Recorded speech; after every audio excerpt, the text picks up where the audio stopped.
kita memulai ibadah, mari bersama-sama kita berkatakan dengan iman Mazmur 91 sebagai doa kita. Dalam lindungan Allah, orang yang duduk dalam lindungan yang maha tinggi dan bermalam dalam naungan yang maha kuasa akan berkata kepada Tuhan, tempat perlindunganku dan kubu pertahananku, Allahku yang kupercayai. Sungguh, dialah yang akan melepaskan engkau dari jerat penangkap burung, dari penyakit sampar yang busuk. Dengan kepaknya ia akan menudungi engkau, di bawah sayapnya engkau akan berlindung. Kesetiaannya ialah perisai dan pagar tembok. Engkau tak usah takut terhadap kedahsyatan malam, terhadap panah yang terbang di waktu siang, terhadap penyakit sampar yang berjalan di dalam gelap, terhadap penyakit menular yang mengamuk di waktu petang. Walau 1000 orang rebah di sisimu dan 10.000 di sebelah kananmu, tetapi itu tidak akan menimpamu. Engkau hanya menontonnya dengan matamu sendiri dan melihat pembalasan terhadap orang-orang fasik. Sebab Tuhan ialah tempat perlindunganmu, yang maha tinggi telah kau buat tempat perteduhanmu. Malapetaka tidak akan menimpa kamu, dan tulah tidak akan mendekat kepada kemahmu. Sebab malaikat-malaikatnya akan diperintahkannya kepadamu untuk menjaga engkau di segala jalanmu. Mereka akan menatang engkau di atas tangannya, supaya kakimu jangan terantuk kepada batu. Singa dan ular tedung akan kau langkahi. Engkau akan menginjak anak singa dan ular naga. Sungguh, hatinya melekat kepadaku, maka aku akan meluputkannya. Aku akan membentenginya, sebab ia mengenal namaku. Bila ia berseru kepadaku, aku akan menjawab. Aku akan menyertai dia dalam kesesakan. Aku akan meluputkannya dan memuliakannya. Dengan panjang umur akan kukenyangkan dia, dan akan kuperlihatkan kepadanya keselamatan daripadaku. Orabaya shandara labara bara labara labara labara labara. Mari kita berdoa Bapak Ibu Saudara untuk Indonesia. Bapa kami dalam kerajaan surga, kami bersyukur Tuhan untuk bangsa kami Indonesia. Kami percaya Engkau berkenan atas bangsa kami. Kami tahu pasti kaki dian-Mu ada atas Indonesia. Hari ini Tuhan kami berdoa, biar lawatan Tuhan dinyatakan turun atas Indonesia. Pulihkan bangsa kami daripada segala sakit penyakit, daripada kutuk ya Tuhan. Kami hancurkan, kami patahkan di dalam nama Tuhan Yesus Kristus. Kami berkata kepada COVID-19, diam dan tenanglah. Dan kami percaya Tuhan Engkau memberkati bangsa kami hari-hari ini, mentransformasikan, memberkati Indonesia dari pulau demi pulau yang ada. Semua suku bangsa Tuhan berkati berlipat kali ganda. Tuhan, biarlah bangsa kami penuh dengan rencana-Mu, penuh dengan lawatan Tuhan. Ada perkara-perkara yang besar yang Tuhan akan lakukan atas bangsa kami Indonesia. Indonesia di tangan-Mu, Indonesia di hati-Mu Tuhan. Berkati pemerintahan kami, mulai dari jajaran yang paling atas sampai dengan keluarga demi keluarga. Kami percaya Tuhan Engkau tuntun bangsa kami untuk masuk dalam satu dimensi yang luar biasa, melangkah bersama dengan Tuhan, menggenapi semua rencana-Mu. Kami berdoa penuh dengan Roh Kudus, Indonesia penuh dengan Roh Kudus ya Tuhan. Biarlah bangsa kami hari-hari ini menjadi pembawa Pentakosta ketiga ya Tuhan, karena kami percaya Engkau mempunyai rencana yang dahsyat atas bangsa kami. Tuhan, terima kasih banyak sampai Indonesia menjadi contoh, menjadi teladan buat banyak negara-negara yang ada di muka bumi ini ya Tuhan.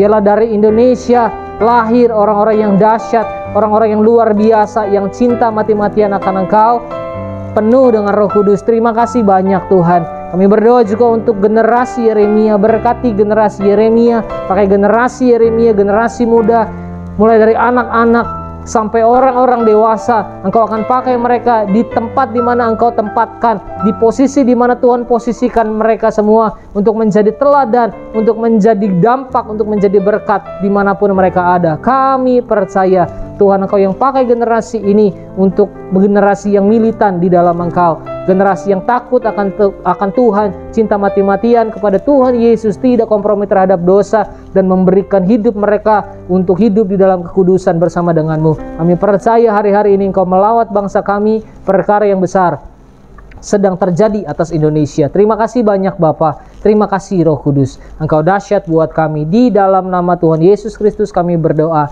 dan mengucap syukur. Haleluya. Sama-sama kita katakan amin.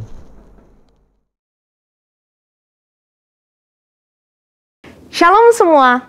Banyak yang bertanya, bolehkah orang Kristen berutang? Sebelumnya, mungkin ada dari kita yang sering mendengar penawaran yang sedang marak akhir-akhir ini di berbagai situs pinjaman online. Dan kira-kira bunyinya seperti ini nih. Dengan pinjaman online, semua kebutuhan mendesak Anda dapat dengan mudah dan cepat teratasi. Pengajuan mudah, persyaratan gampang, dan yang paling penting pencairan yang cepat. Karena mudah dan cepat, akhirnya banyak orang jadi tertarik untuk meminjam uang. Padahal, tidak jarang kita mendengar masalah dan isu negatif karena pinjaman online tersebut. Namun sebetulnya, apa kata Alkitab tentang konsep berutang ini? Roma 13 ayat 8 dipahami oleh sebagian orang Kristen untuk tidak boleh berutang sama sekali. Namun, Alkitab penuntun hidup berkelimpahan menjelaskan bagus sekali bahwa orang percaya boleh meminjam untuk keperluan yang serius. Tapi, jangan berutang untuk hal-hal yang tidak perlu, apalagi menunjukkan sikap tidak mau melunasi utang. Karena artinya, kita tidak menunjukkan kasih kepada Tuhan dan sesama.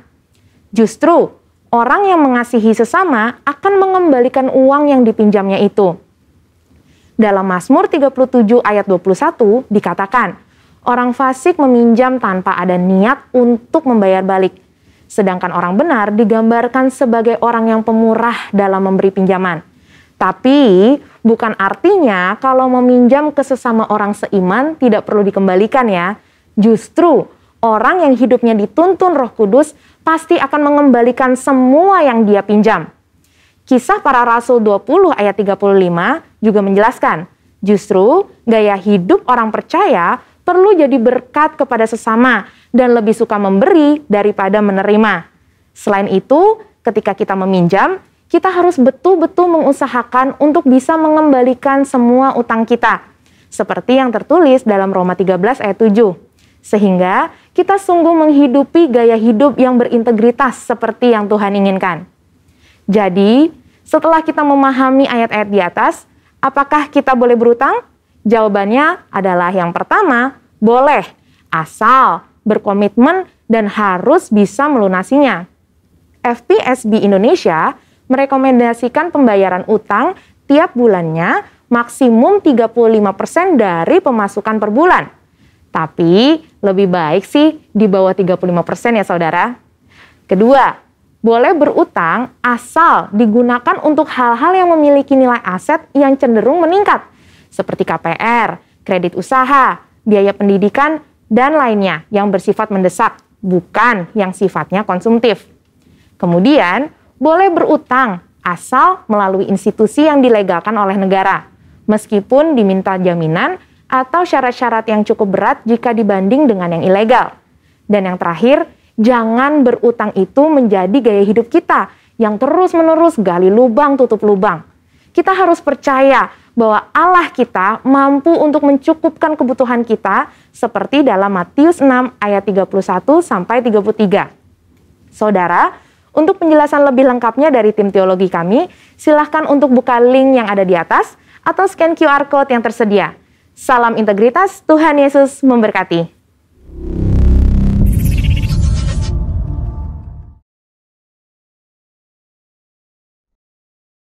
Bapak Ibu Saudara yang di rumah-rumah boleh kasih tepuk tangan yang luar biasa. Haleluya.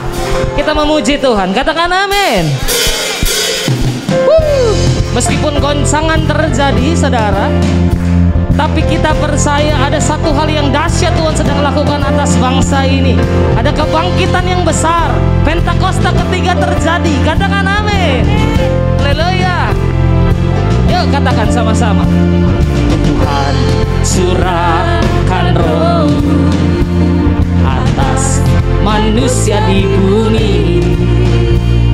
Biar anak-anakmu menyampaikan nubuatan, beri mimpi dan penglihatan, nyatakan isi hatimu. Biar iman kami bangkit, sudah nyatakan kedatangan harimu. Kan ada kebangkitan yang besar, kan ada pemulihan di negeri kami, kan ada kebangkitan yang besar yang berseru kepada Yesus diselamatkan. Hari-hari ini mari berseru kepada Tuhan. Katakan sama-sama, Tuhan curahkan roh atas manusia di bumi. Biar anak-anakmu menyampaikan nubuatan, mimpi dan penglihatan, nyatakan isi hatimu. Biar iman kami bangkit, sudah nyatakan kedatangan harimu. Kan ada kebangkitan yang besar, kan ada pemulihan di negeri kami. Amin. Kan ada kebangkitan yang besar yang berseru kepada Yesus diselamatkan. Lagi kan ada kebangkitan yang besar, kan ada pemulihan di negeri kami, kan ada kebangkitan yang besar. Indonesia dipulihkan Tuhan, hidup kami dibebaskan. Lagi saudara, lambaikan tangan yuk sama-sama. Kan ada kebangkitan yang besar, kan ada pemulihan di negeri kami, kan ada kebangkitan yang besar yang berseru kepada Yesus diselamatkan. Kan ada kebangkitan yang besar, kan ada pemulihan di Indonesia, kan ada kebangkitan yang besar yang berseru kepada Yesus diselamatkan, yang berseru kepada Yesus diselamatkan, yang berseru kepada Yesus diselamatkan. Haleluya, haleluya.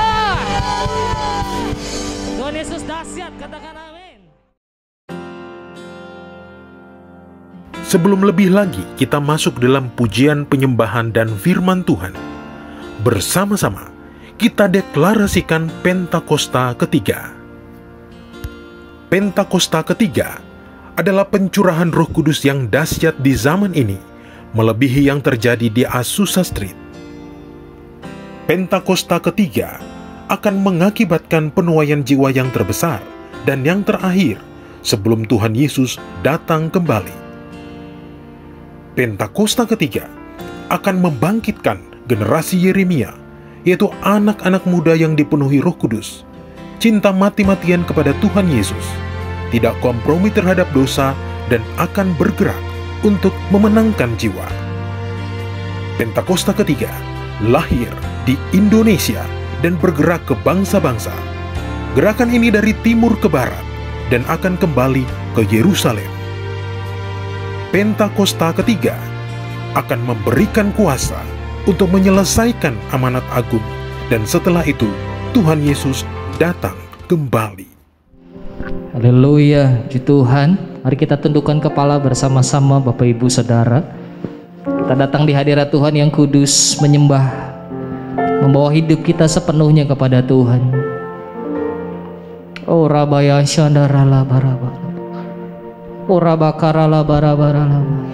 Tuhan, kami sayang padamu, kami cinta Engkau ya Tuhan, kami rindu Engkau, kami kangen Tuhan. Hari ini lawat kami, hadir buat kami Tuhan, di rumah-rumah kami, di tempat ini Tuhan. Katakan kuasa-Mu, kasih-Mu, jangan tahan lagi kasih-Mu atas kami. Curahkan ya Tuhan, curahkan ya Tuhan api-Mu, api Pentakosta ketiga itu buat setiap kami ya Tuhan. Kami merindukan-Mu. Ikarabaya darala bara barala bara barala bara barala barala bara barala bara barala bara barala barala bara barala barala bara barala barala barala barala. Oh haleluya. Hatiku mau menyembah-Mu, jiwaku merindukan Yesus. Hanya Kau Tuhan dan Rajaku, ku sembah Kau Allahku. Ku rindu melayani-Mu, ku suka senangkan-Mu Yesus. Hanya Kau kuat dan harapku, ku sembah Kau selamanya. Ku sembah Kau Yesus, ku sembah Kau. Segenap hatiku dan kekuatanku, ku rindu menyembah-Mu Yesus. Ku sembah Kau Yesus, ku sembah Kau.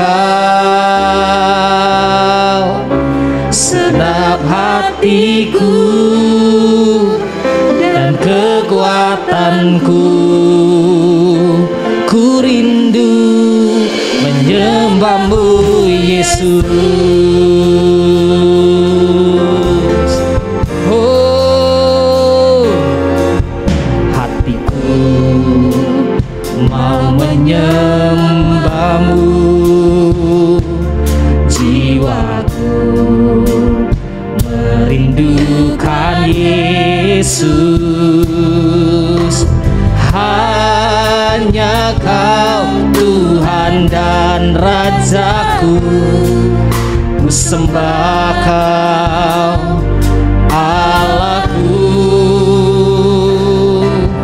Ku rindu melayani-Mu,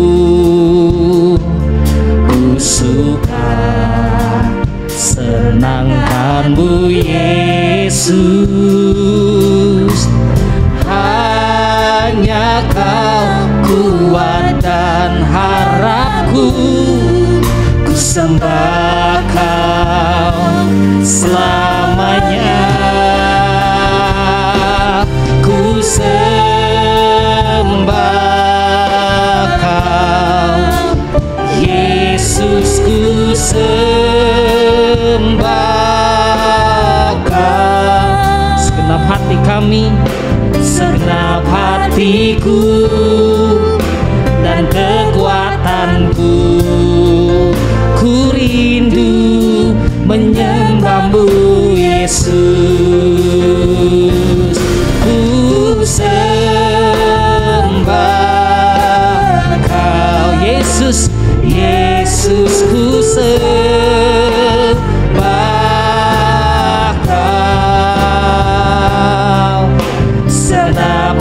hatiku dan kekuatanku. Ku rindu menyembah-Mu Yesus. Ku sembah, ku sembah, ku sembah Kau Yesus, ku sembah Kau. Segenap hatiku dan kekuatan kami. Yes, haleluya. Ku rindu menyembah-Mu Yesus. Oh, haleluya. Ku sembah Kau Yesus, ku sembah Kau. Segenap hatiku dan kekuatanku. Haleluya. Oh, ku sembah Kau Tuhan. Ku sembah Kau Yesus, ku sembah Kau. Segenap hatiku dan kekuatan kami. Haleluya. Biar musik menyembah Tuhan. Mari angkat tangan kita sembah Tuhan. Mari bermazmur kepada Tuhan. Terima kasih Tuhan.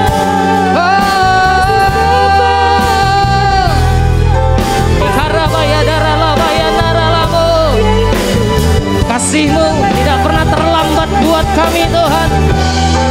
Engkau nyata, keajaiban-Mu nyata Tuhan.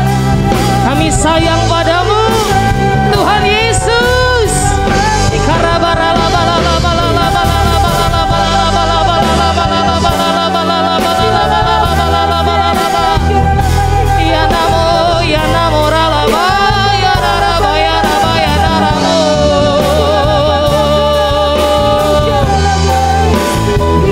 Mari Bapak Ibu Saudara yang di rumah-rumah, angkat dua tanganmu, katakan kepada Tuhan, sembah Kau. Haleluya Tuhan. Ku sembah Kau Yesus, ku sembah Kau. Segenap hatiku dan kekuatanku, ku rindu menyembah-Mu. Sekali lagi, ku sembah, ku sembah Kau Yesus, ku sembah Kau.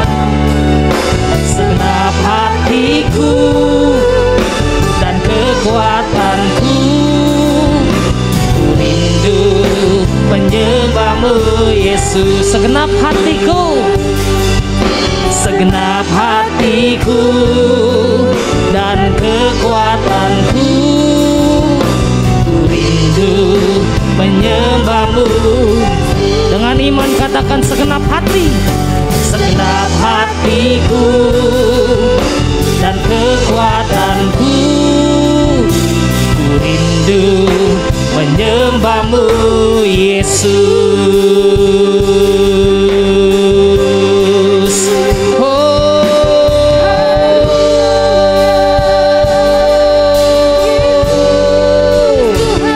Menyembah-Mu ya Tuhan, menyembah-Mu ya Tuhan. Haleluya, haleluya. Ya Naralamo, kami bersyukur padamu buat penyertaan-Mu sempurna, sempurna. Kau dahsyat ya Tuhan. Terima kasih Yesus. Ya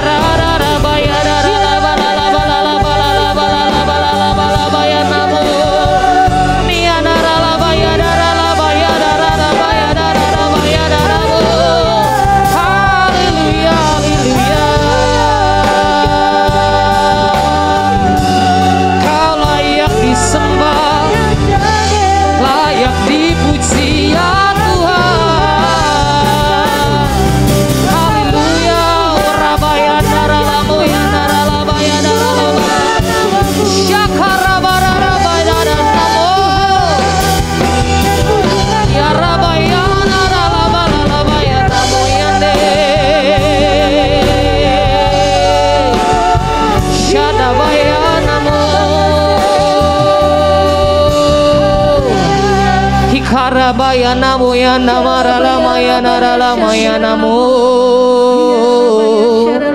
Kau Tuhan yang tak pernah meninggalkan kami. Kasih setiamu menyertai hidup kami Tuhan. Hari ini kami angkat tangan kami, menyembahmu, meninggikanmu. Kami mau berjumpa denganmu.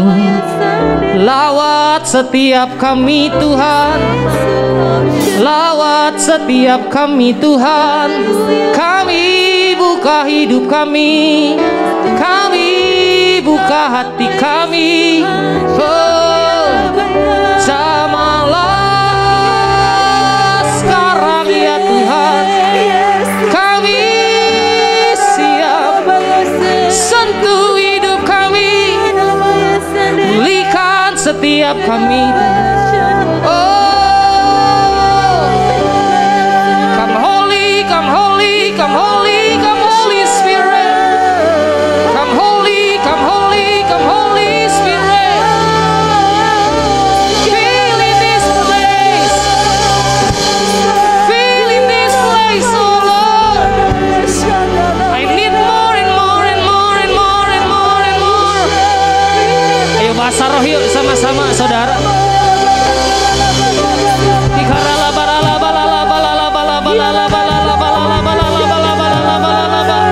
Open heaven, open heaven.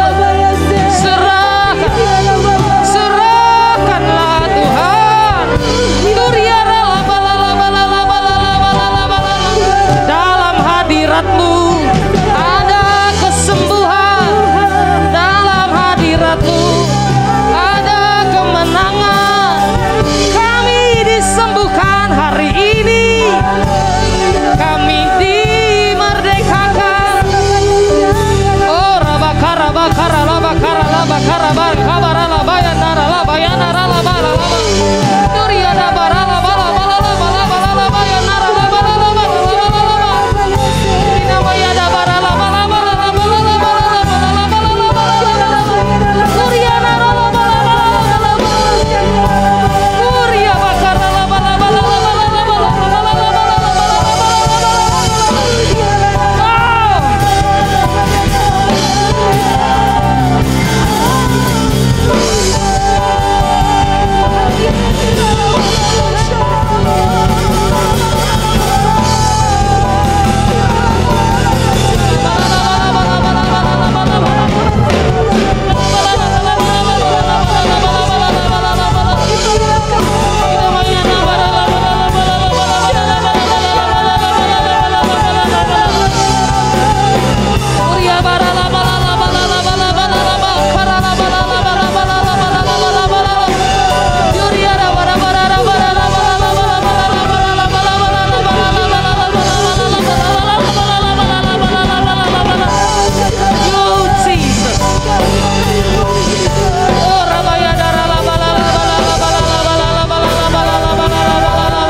Shalom Bapak Ibu sekalian, saudara-saudari yang berada di rumah. Saya percaya kita semua dalam lindungan Tuhan.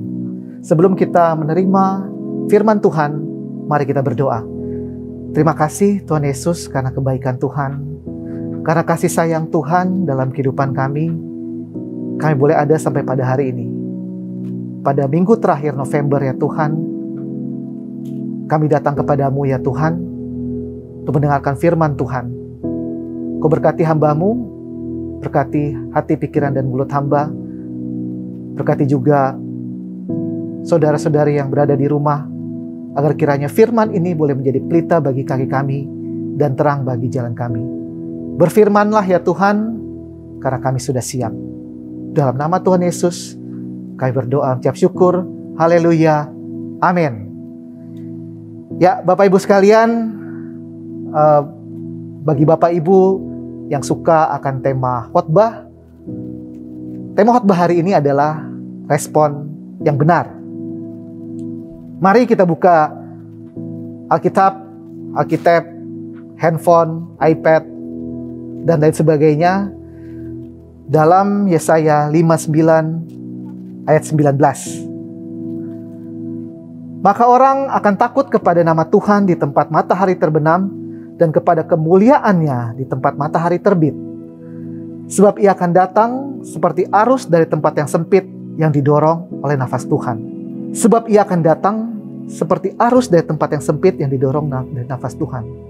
Saya percaya ini adalah suatu pembelaan dari Tuhan. Kemarin saya coba lihat-lihat lagi dalam terjemahan yang berbeda, Bapak Ibu sekalian. Saya ambil dari New King James Version, Yesaya 59 ayat 19. So shall they fear the name of the Lord from the west, and his glory from the rising of the sun. When the enemy comes in like a flood, the Spirit of the Lord will lift up a standard against him. Wah, luar biasa Bapak Ibu sekalian. Ketika masuk di terjemahan King James Version, yang saya garis bawahi di sini adalah when the enemy comes in like a flood. Ketika musuh itu datang bagaikan banjir. Ya, kalau banjir berarti banyak ya, bukan berarti sedikit, tapi berarti banyak, berarti bertubi-tubi.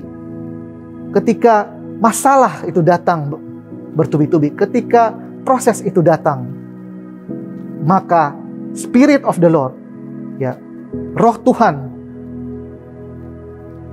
akan mengangkat standar untuk menghadapi masalah atau proses tersebut. Luar biasa firman ini Tuhan. Kasih. Ini membuat kita jadi lebih pede ketika kita menghadapi masalah atau menghadapi proses tersebut. Karena Spirit of the Lord will lift up a standard against him.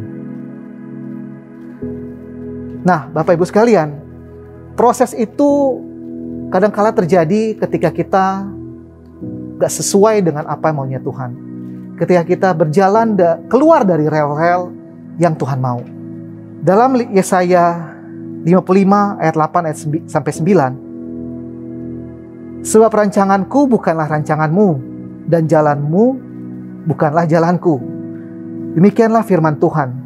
Seperti tingginya langit dari bumi, demikianlah tingginya jalanku dari jalanmu, dan rancanganku dari rancanganmu.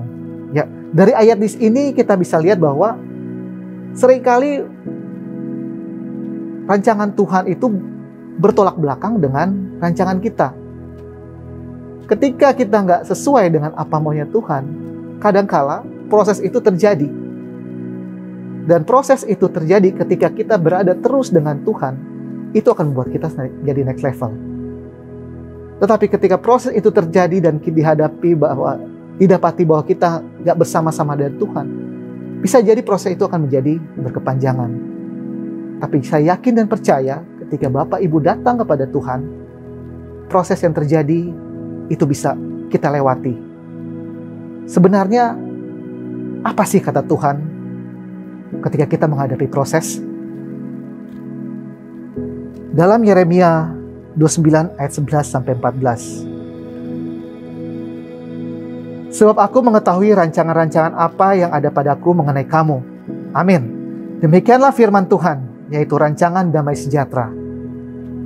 Dan bukan rancangan kecelakaan, untuk memberikan kepadamu hari depan yang penuh harapan.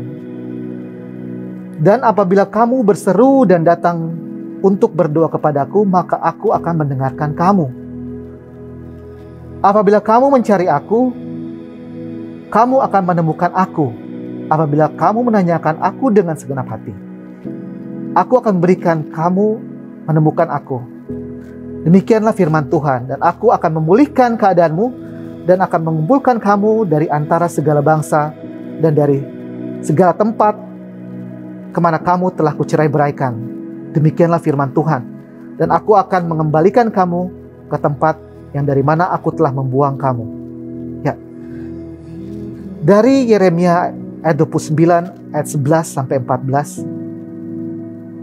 bisa didapati bahwa ada dua hal yang harus kita lakukan ketika kita menghadapi proses.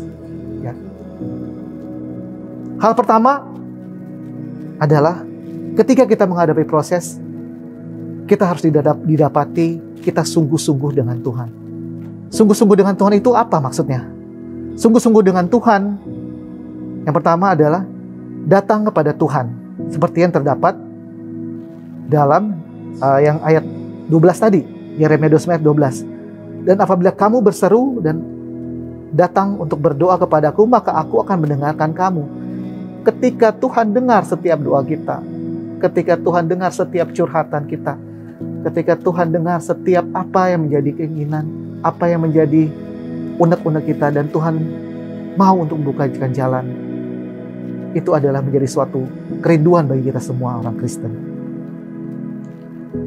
Dan dalam 2 Tawarik 7 ayat 13-14, bila mana aku menutup langit sehingga tidak ada hujan, dan bila mana aku menyuruh belalang memakan habis hasil bumi, dan bila mana aku melepaskan penyakit sampar di antara umatku, dan umatku yang atas namanya ku disebut merendahkan diri, berdoa dan mencari wajahku, lalu berbalik dari jalan-jalan jahat, maka aku akan mendengarkan dari surga dan mengampuni dosa mereka.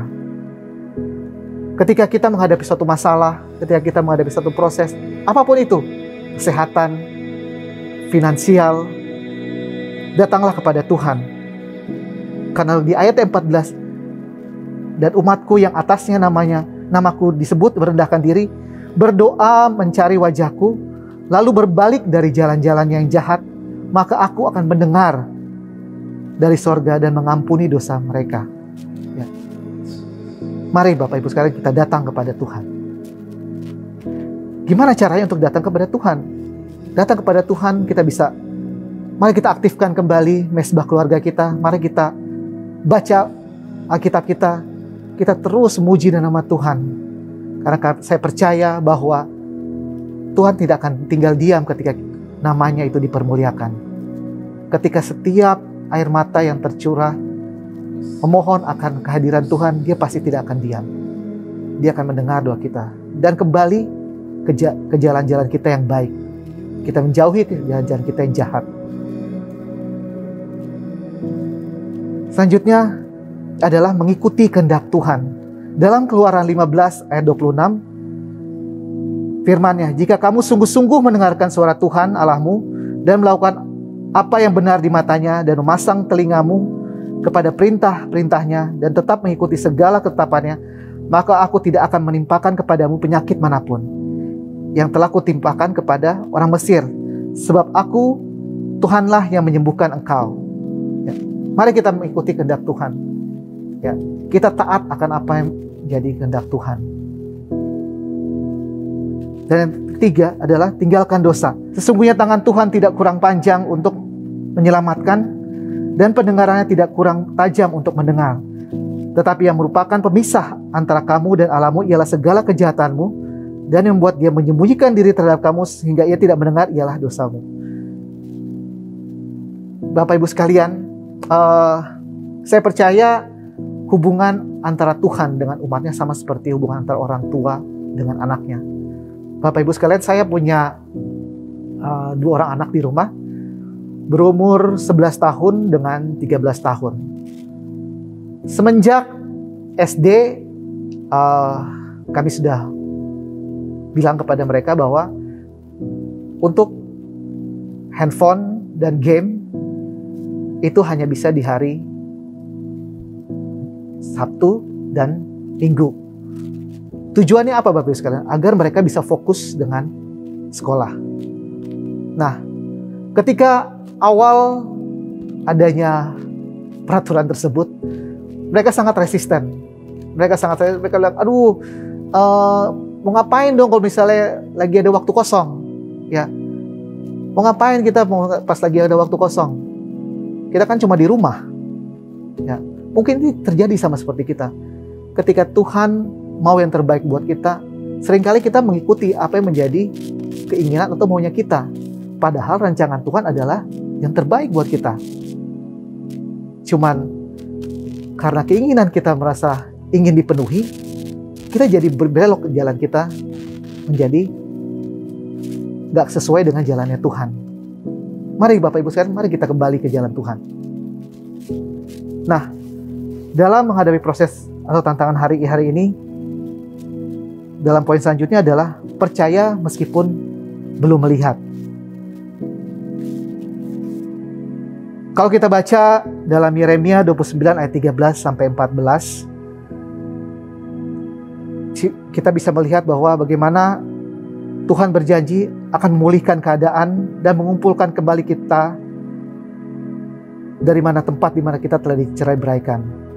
Tapi kita harus terus cari Tuhan, karena hanya Tuhan yang mampu untuk memulihkan keadaan kita. Pertanyaannya, maukah kita kembali untuk cari Tuhan? Maukah kita untuk kembali memprioritaskan Tuhan dalam kehidupan kita? Saya percaya ketika kita memprioritaskan Tuhan dalam kehidupan kita, setiap aspek dalam kehidupan kita akan berubah. Karena kita memprioritaskan Allah yang besar, pencipta alam semesta. Selanjutnya, kisah mengenai perwira di Kapernaum, Bapak Ibu sekalian. Saya sangat-sangat amazed dengan kisah ini. Ketika seorang perwira Romawi yang tinggal di Kapernaum, ya, dia mempunyai seorang hamba, bukan keluarga, bukan anak, bukan istri, tapi seorang hamba yang sakit. Tapi dia bela-belain, dia datang ke Tuhan Yesus yang dia tahu bisa memberikan mujizat. Dia datang ke Tuhan Yesus, dia bilang, tolong sembuhkan hambaku. Terus Tuhan dia bilang, ya, aku datang ke rumahmu. Tapi dia bilang, gak perlu datang, karena hanya dengan engkau berfirman, saya yakin itu pasti akan terjadi. Ya, kasarnya mungkin gitu. Ya, dia sangat percaya bahwa ketika Tuhan berfirman, itu pasti terjadi. Nah, sudahkah kita mempunyai iman seperti seorang perwira tersebut, perwira Romawi yang berada di Kapernaum tersebut? Bagaimana kita belum melihat hasilnya akan kayak mana, tapi kita percaya bahwa Tuhan pasti akan keluarkan saya dari proses ini. Tuhan pasti akan memberikan saya jalan keluar. Tuhan pasti akan memberikan saya kesembuhan. Tuhan pasti akan memberikan saya kemenangan. Ya. Selanjutnya Bapak Ibu sekalian, ketika masalah itu terjadi, kadangkala kita merasa, aduh Tuhan ini lama banget. Kenapa harus lama ini? Apa sih sebenarnya mau Tuhan? Kadangkala akhirnya fokus kita tuh berubah. Akhirnya kita tuh udah gak lagi dekat dengan Tuhan. Tapi apa sebenarnya mau Tuhan? Mau Tuhan adalah kita tetap menjalankan bagian kita. Memuji, menyembah Tuhan, cari Tuhan setiap pagi. Kita terus jalankan itu. Sambil kita menunggu waktu Tuhan, karena waktu Tuhan adalah yang terbaik bagi kita. Dalam Yesaya 40 ayat 30 sampai 31, orang-orang muda menjadi lelah dan lesu, teruna-teruna jatuh tersandung, tetapi orang-orang yang menanti-nantikan Tuhan mendapatkan kekuatan baru. Mereka seumpama raja wali yang naik terbang dengan kekuatan sayapnya. Mereka berlari dan tidak menjadi lesu. Mereka berjalan dan tidak menjadi lelah. Berapa banyak dari kita yang ketika menghadapi masalah, kita pikir, aduh, udahlah stop dulu ya pelayanan. Udahlah stop dulu sekolah. Udahlah berhenti dulu dari pekerjaan. Dari ayat ini kita bisa belajar bahwa setiap aktivitas kita tetap dijalankan. Tetapi kita terus menunggu waktu Tuhan dengan cara terus cari Tuhan pada saat jawaban itu belum ada. Karena waktu Tuhan adalah yang terbaik bagi kita. Bapak Ibu sekalian, saya percaya bahwa rancangan Tuhan itu adalah rancangan yang membawa ke damai sejahtera. Bukan rancangan kecelakaan. Dan bertujuan untuk hari depan yang penuh harapan. Seringkali saja kita ketika menghadapi suatu masalah, ketika kita menunggu rancangan Tuhan, atau ketika kita menanti-nantikan rancangan Tuhan, kita jadi gak sabar. Kita jadi gak fokus. Nah, hal yang perlu dilakukan tadi, ketika kita menghadapi masalah ataupun proses tersebut, marilah kita sama-sama untuk sungguh-sungguh dengan Tuhan. Mari kita sama-sama untuk percaya meskipun belum melihat. Karena saya percaya bahwa setiap proses yang dilewati oleh anak-anak Tuhan, dan ketika kita berjalan bersama Tuhan dan kita didapati melewati proses tersebut bersama Tuhan, saya percaya bahwa Tuhan akan selalu menyertai kita. Sebagaimana kisah Daud, ya, dari seorang anak kecil gembala dengan beberapa ekor domba, gak banyak Bapak Ibu sekalian, sehingga dia bisa menjadi seorang raja. Intervalnya cukup panjang Bapak Ibu sekalian. Jangan dilihat dari gembala terus jadi raja, tapi di tengah-tengahnya itu banyak sekali proses yang dihadapi. Kalau saya boleh meminjam kata-kata dari Soichiro Honda, orang cuma lihat satu keberhasilan saya, tapi mereka tidak lihat beberapa kegagalan saya. Mereka tidak lihat apa proses yang saya hadapi. Kalau kita melihat Yusuf dari seorang pemimpi menjadi seorang Perdana Menteri, banyak sekali proses yang dihadapi di tengah-tengah saat dia menunggu itu terjadi. Saya percaya Bapak Ibu akan diberikan kekuatan. Saya percaya Bapak Ibu akan diberikan jalan keluar dengan cara kita bersungguh-sungguh dengan Tuhan dan percaya sebelum melihat. Bagi Bapak Ibu yang berada dalam proses, berada dalam tantangan hari-hari ini, saya mau berdoa untuk Bapak Ibu sekalian. Mari kita tunduk kepala. Terima kasih ya Tuhan, kami mengucap syukur karena kebaikan Tuhan. Terima kasih atas hari ini. Terima kasih atas firman yang Kau bentangkan pada hari ini. Ya Tuhan, kami melihat tangan-tangan yang diangkat ya Tuhan, dari hamba-hambamu ya Tuhan, yang ada di rumah. Kami mohon belas kasihan Tuhan, boleh tercurah atas kehidupan mereka ya Tuhan. Berikan mereka kekuatan ya Tuhan, berikan mereka kekuatan ya Tuhan. Ya Tuhan, ya Tuhan, ya Tuhan, kami mohon ya Tuhan, Roh kasih itu boleh mau turun di atas mereka ya Tuhan. Berikan mereka juga jalan keluar ya Tuhan. Setiap yang sakit ya Tuhan, setiap yang berbeban ya Tuhan, setiap yang berada dalam masalah ya Tuhan, kami percaya bahwa mujizat Tuhan boleh turun atas kehidupan mereka ya Tuhan. Ketika mereka mau sungguh-sungguh dan Tuhan dan percaya akan waktunya Tuhan. Terima kasih ya Tuhan. Terpujilah namamu ya Tuhan. Kami percaya mujizat itu nyata. Kami percaya setiap tangan-tangan yang mengangkat tangan itu boleh dijawab doanya. Dalam nama Tuhan Yesus. Dalam nama Tuhan Yesus. Haleluya. Amin. Selamat hari Minggu. Tuhan Yesus memberkati.